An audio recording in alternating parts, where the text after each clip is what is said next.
What up, my awesome viewers? It is Rio Gion here, and this is going to be one of the rare cases where I have a bunch of controllers before they all get sent back. Anyways, let's take a look and let's find out which ones is right for you.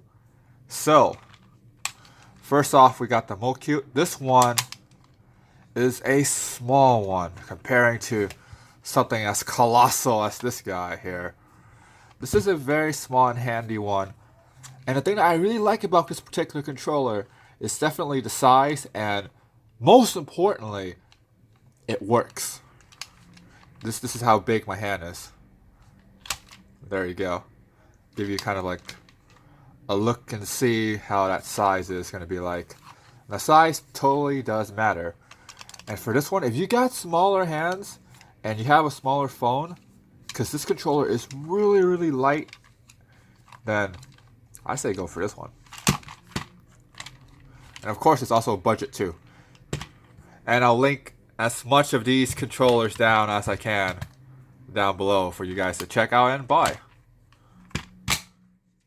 Okay, the next stop we got the Moga Hero Power. This is my very first controller that I use for Android. And it's good. These suck. These do not work. Battery life is good. The size is extremely small. And the analog sticks feel pretty decent. I really do like the D-pad though. And I like the face buttons. And I definitely love how long lasting this thing is. Because there would be an entire week where I do not charge this controller and I would play at least, I say, 2 hours a day, at least. And this is really good on power. Then we got the Xbox One controller. This has been my go-to PC gaming controller. And you can obviously tell that I game a lot on this controller, because this analog stick right here is pretty much worn off. This one here still looks pretty good, but this one, man, this one has seen better days. I love the feel of this. This feels super premium. And the thing I don't really like about this is that it takes battery if you want to go wireless, or you can buy one of those battery pack chargers. And these bumpers here, these like L1 R1s, they're not the best feeling. They really are not. And then we're looking at the Moga Hero Power Pro. This should have been the one. This controller, seriously, should have been the one. And I know that you guys seen this controller a lot in the background. And the reason why it hasn't been reviewed is because it doesn't work. Well, technically it does, but this analog stick will just crap out every single time. And my little story about this controller is that I did not buy this brand new. I actually bought this off of Craigslist, off of a seller. And during the test, because before I buy things off of Craigslist, I find every possible test that I can possibly take and test it to make sure that it works before I give my money out. And during those tests, during the calibration test, it actually passed. So I had high hopes, and then I went home, and then it fails, and then it continually to fail. So at first I thought it was going to be like my smartphone, because okay, maybe if I use a different smartphone, it might work better. It does not. It just completely does not, and this is a flop. But on the bright side, it's only $15, so it's not super bad. But then again, I guess I spent $15 to make this video, per se. And then now we move on to the PlayStation controller. This is one of my favorite controllers, except for this. I miss the old PlayStation 2 days where this thing right here, like, why? I mean, I kind of get it, but still. And it's wireless. You can charge it. You can use it on the PC if you get the right softwares and things for it. It's blue, so it's obviously super good. And then we got the Bebon Cool. I still don't know what the designation for this one is, but this is like sort of your happy medium, where it's not super small like this one. Or, I mean, now that I kind of look at it, it's slightly bigger, like slightly longer, and the handle feels nice, but this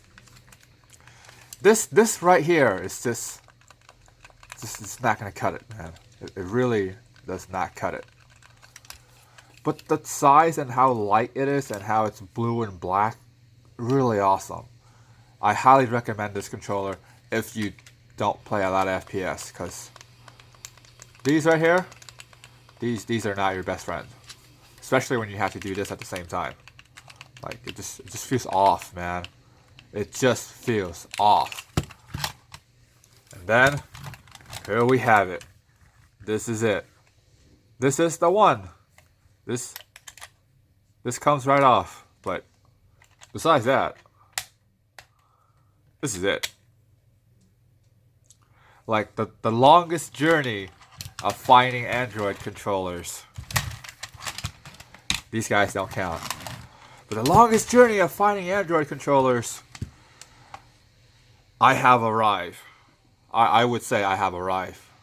Where it looks premium, it feels premium, and everything works. Everything works. That is super awesome.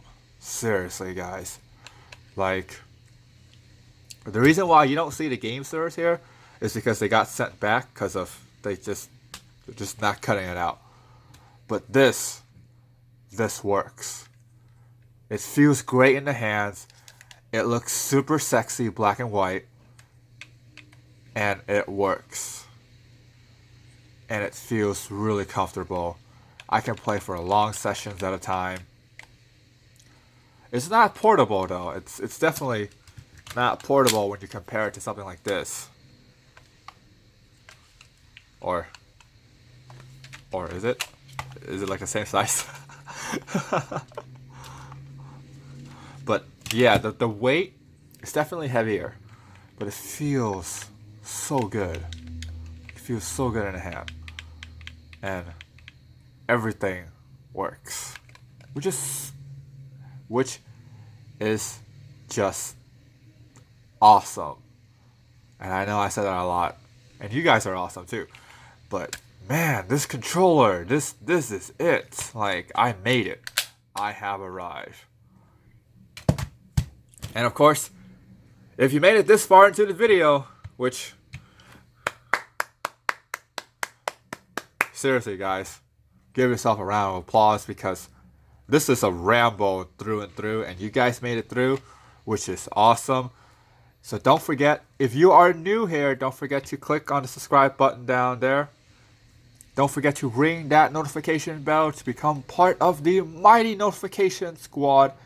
And as always, you right there, you stay awesome. And in case if you want to know what this one looks like, it's Nami. There you go, guys. Enjoy her. Pause the video and do what you do best.